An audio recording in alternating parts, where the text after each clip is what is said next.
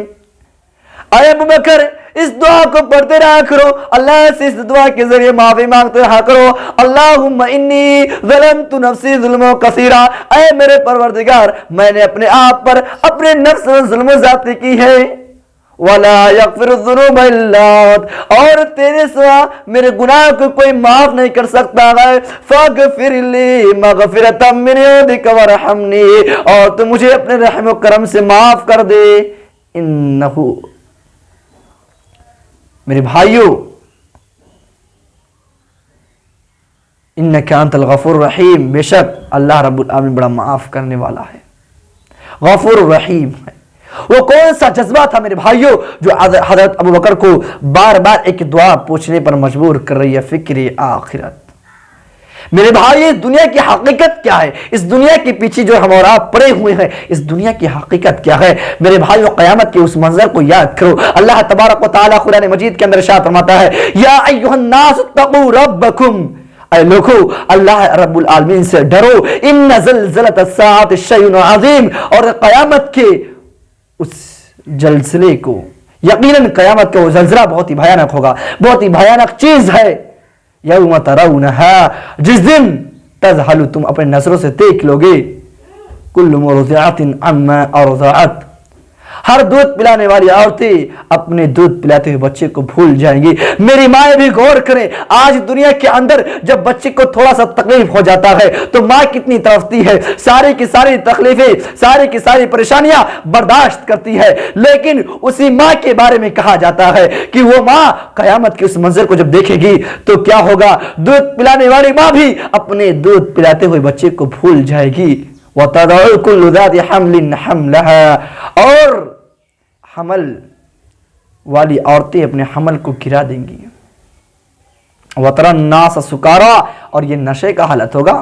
وَمَا هُمْ بِسُكَارَىٰ, یہ حقیقت کا نشہ نہیں ہوگا, بلکہ وَلَكِنَّ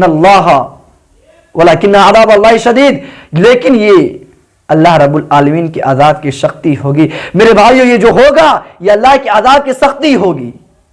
آج ہم اس دنیا کو سب کچھ سمجھتے ہیں, لیکن اس آخرت کے بارے میں کبھی ہم نے سوچا؟ جس دنیا کی کوئی حقیقت نہیں ہے, آج ہم نے اس کو سب کچھ سمجھ بیٹھا ہے.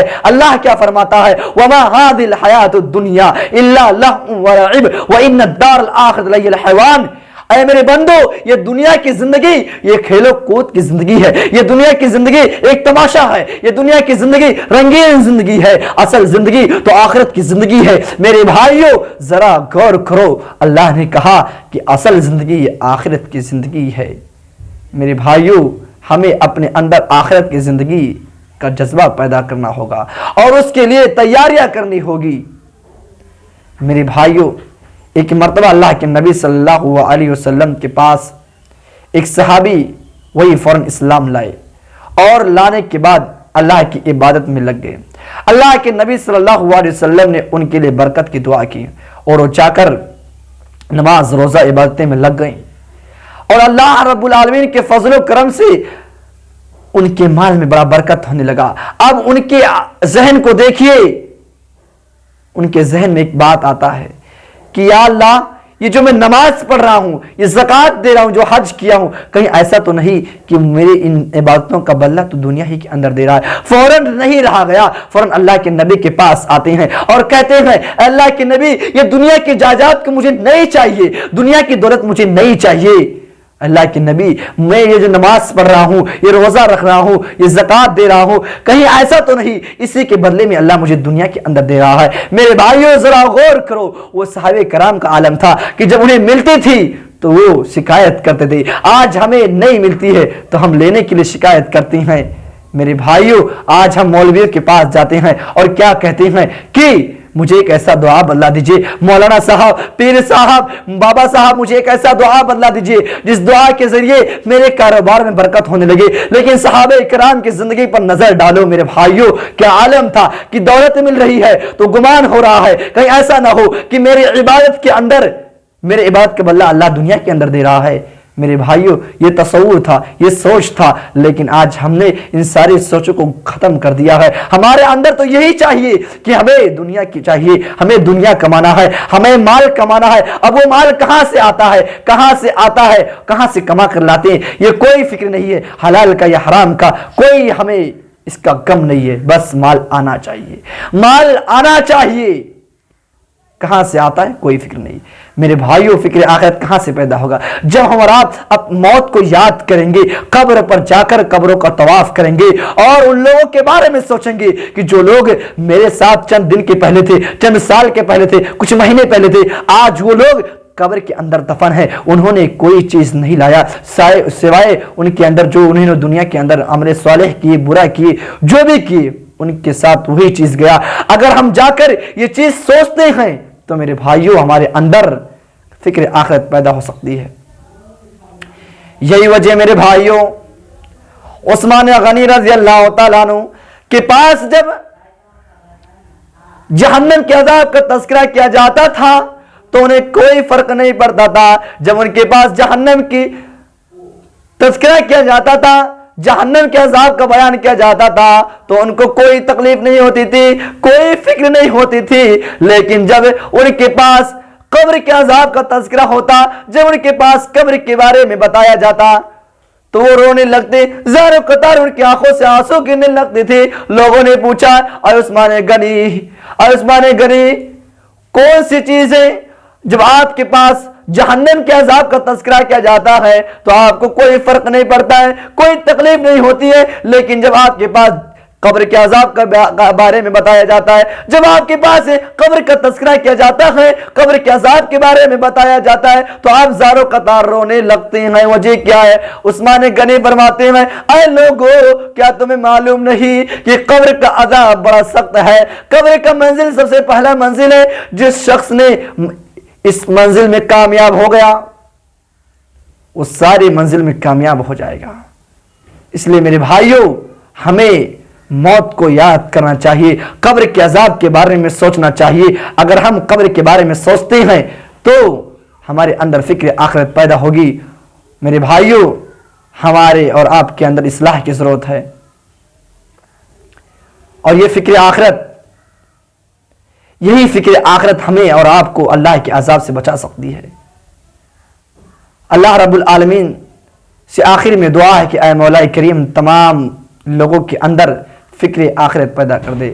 اے مولا کریم، ہم تمام لوگوں کے ذہن سے جو یہ بات ہمارے ذہن کے اندر ہے کہ دنیا کو سب کچھ ہم سمجھ بیٹھے ہیں، اللہ اس چیز کو ختم کر دے۔ آمین۔ وآخر دعانا ان الحمد للہ رب العالمین۔